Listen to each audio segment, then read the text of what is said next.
Okay, chapter 10 of Mrs. Dole is out of control. This one's called Throwing Up. Ooh. I threw my cap up like a frisbee, really high and far, and then, like a frisbee, it caught the wind and curved back toward me. I thought I might hit the stage, but instead it hit the bowl that held the eternal flame. The bowl fell off its stand and onto the ground. My cap caught on fire, and everybody started freaking out. "Quick, somebody get a fire extinguisher," Mr. Klutz yelled. Mrs. Dole went running off to look for a fire extinguisher. Meanwhile, the wind whipped the flame and sparks around. The next thing we knew, the congratulations graduates banner was on fire. "Forget the fire extinguisher," Mr. Klutz yelled. "Call the fire department." The banner was whipping around in the wind, and soon it didn't say congratulations graduate anymore. All it said was rat dates, because the rest of it had burned up. Everybody was freaking out because there were sparks flying all over the place. Some of the sparks were falling on the hay at the petting zoo. "Excuse me," I said to Emily. "What do you want, AJ?" Emily asked. "I just want to let you know that you're on fire," I told her. It was true. Somehow a spark must have landed on Emily's gown, and her gown was going up in flames. Emily freaked out and went running around like she was, well, on fire. Which she was. "Stop, drop, and Help! roll!" That's right. "Help! I'm on fire! Help!" Emily screamed. "Stop, drop, and roll! Stop, drop, and roll!" Everybody shouted. Emily stopped, dropped, and rolled. But the only problem was that she rolled right onto the table that was holding the giant cake. Oh no. The table topped over and the cake slid off, landing right on top of Emily. The good news was that the cake put out the fire. The bad news was that our cake was ruined. 5-second rule, I shouted, and a bunch of us ran over to grab chunks of cake off the playground before 5 seconds were up. It was great. Probably had a few rocks and stuff in it. Meanwhile, the hay in the petting zoo had ignited, and the cows and chickens and goats were mooing and squawking. One of the cows knocked down the wooden fence, and soon all the animals were running around the playground. You should have been there. It was a real Kodak moment. But nobody was taking pictures because all their parents were busy trying to avoid being trampled by the cows and goats. "Remain calm!" screamed Mrs. Dole as she ran around, spraying a fire extinguisher. "Run for your lives!" shouted Neil, the nude kid, as the goat chased him across the playground.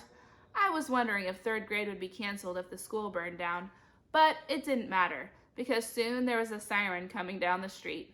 A fire truck pulled up, and Officer Spence hopped off. He attached a hose to a hydrant in the street and sprayed water all over the place. Everybody got soaked. I thought it was over, but in the middle of the playground, I saw Andrea's mom and Ryan's mom yelling at each other. "This is all your fault," Andrea's mom shouted. "You and your stupid graduation."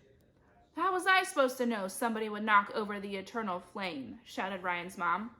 The next thing we knew, the two PTA moms were wrestling each other on the ground and pulling each other's hair, and we got to see it live and in person. "See," I said to Andrea, "I told you PTA presidents get assassinated. Your mom is trying to kill Ryan's mom so she can become president." Mr. Klutz broke up the fight. He told us to line up near Mrs. Daisy. Some of the parents went to round up the animals. Mrs. Daisy didn't look very good. Her hair was all messy. "I don't feel very well," she said. "I think I need to sit." But because Mrs. Daisy never had the chance to finish her sentence, because at that, the most amazing thing in the history of the world happened. What do you think it is? Mrs. Daisy fainted.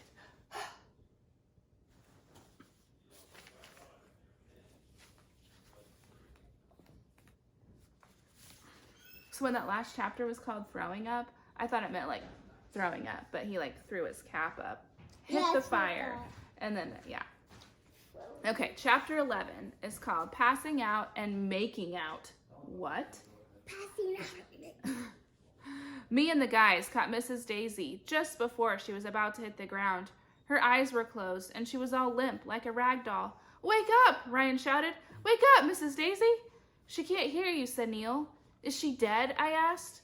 She just fainted, Arlo, Andrea said. Whenever a girl faints, it's in the movies. I said, oh, whenever a girl faints, it's in the movies, I said. Somebody slaps her in the face and she wakes up. You should slap her, AJ, said Michael. I'm not slapping Mrs. Daisy, I said. I'll get kicked out of school. Why don't you slap her? I'm not slapping her, Michael said. You're the one who thought about giving her all those bonbons. That's probably why she fainted. You should slap her. You slap her, I shouted. No, you slap her. Tell you what, I finally said. Let's both slap her. Oh my God. Me and Michael were about to slap Mrs. Daisy when Mr. Mackey, who is her husband, came running over to us. We decided to let him slap her, but he didn't.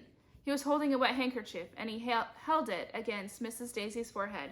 Give her air, he shouted, which didn't make any sense because none of us had any air to give her. Who carries around air? Where would we get air anyways? Rent-a-air? This is all your fault, Arlo, said Andrea.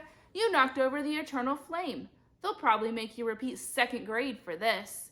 Mr. Klutz told us to throw our caps up in the air, I yelled. I didn't mean to knock over the eternal flame. Why do I get blamed for everything?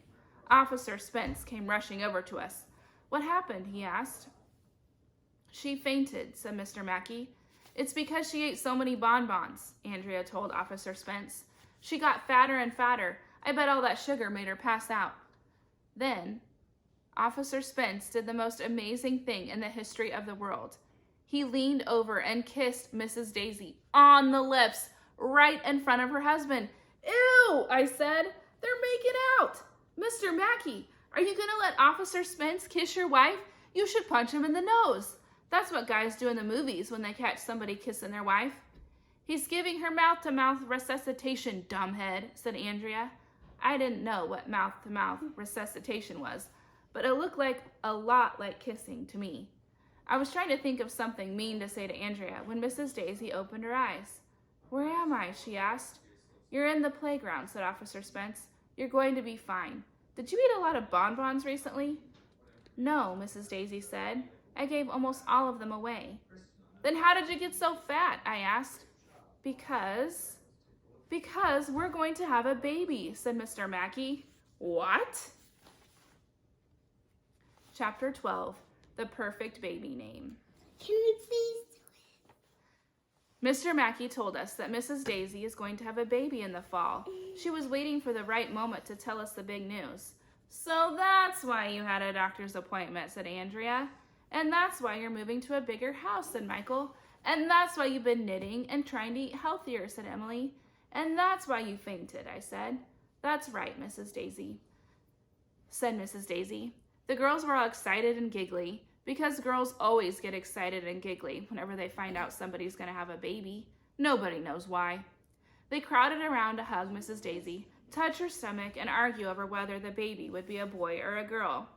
Next, the girls started thinking up baby names, because that's what you're supposed to do when you find out. So hard being bored in a window. That's what you're supposed to do when you find out somebody is going to have a baby. The girls decided the baby should be named Michelle. What about you guys? Asked Mr. Mackey. What do you think we should name the baby? I looked around. Firefighters were still hosing off the petting zoo. That's when I came up with the best baby name in the history of the world. Hydrant, I suggested. Hydrant? Everybody shouted. I said hydrant would be a great name for a baby because it would be antique. I think he meant to say unique. There was probably no other kid in the world named Hydrant. Besides, Hydrant would be a perfect name because the only things babies do is pee, sort of like a hydrant. All in all, I thought graduation went pretty well, except that I knocked over the eternal flame, Emily caught on fire, the petting zoo animals escaped, and the school almost burned down. But stuff like that happens all the time at elementary school. Maybe I shouldn't have thrown my cap up in the air. Maybe we'll get another cake. Maybe the parents will be able to round up the cows and goats and chickens. Maybe Ryan's mom will stop jumping out of boats. Maybe Andrea's mom will become PTA president. Maybe Officer Spence will stop kissing married women. Maybe Ryan will stop hiding under his desk whenever his mom is around. Maybe Mrs. Daisy and Mr. Mackey will name their baby Hydrant. Maybe by September, everybody will forget what happened at graduation. Maybe we'll be able to talk Mr. Klutz into letting us have another graduation at the end of 3rd grade. But it won't be easy. I don't imagine it will be after that. And that is the end of Mrs. Dole is Out of Control. And I'd say that 2nd grade graduation ceremony was definitely out of control. That's crazy. Crazy. Goodbye, guys. The end.